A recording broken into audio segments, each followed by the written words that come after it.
1er juillet 2024, Saint-Jean, Terre-Neuve et Labrador. La fête du Canada a pris un autre sens et vous n'êtes pas prêt à ce que vous allez entendre. En effet, 1er juillet très spécial puisque il a été question de commémorer un soldat inconnu terre-neuvien. Et bien sûr, pour cette célébration, des militaires y assistaient, le premier ministre du Canada, Justin Trudeau, la gouverneure générale Murray Simon ou encore le premier ministre de Terre-Neuve et Labrador, Andrew Furey. Là, vous vous posez sûrement la question, pourquoi Terre-Neuve et Labrador auraient le droit à son propre soldat inconnu alors qu'on en a déjà un à Ottawa? Eh bien, de l'histoire s'impose. Retour à l'époque de la Première Guerre mondiale. Terre-Neuve et Labrador n'est pas une province canadienne, mais un dominion. Et voici qu'est-ce qui était son drapeau.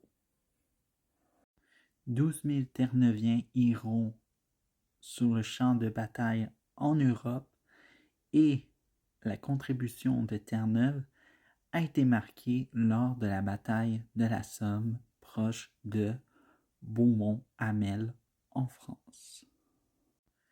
Une fois la Première Guerre mondiale terminée, en 1925, un monument de guerre sera inauguré pour honorer les efforts de guerre des Terre-Neuviens.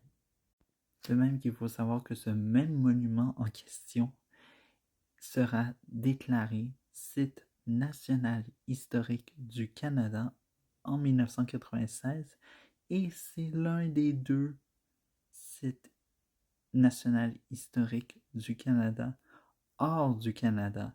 Et ça, c'est avec le monument de guerre de Vimy.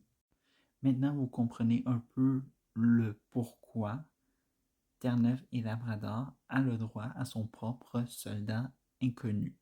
Si vous voulez aller le visiter, eh bien, il repose en paix à Saint John, au monument de guerre proche du parc Arbor Side.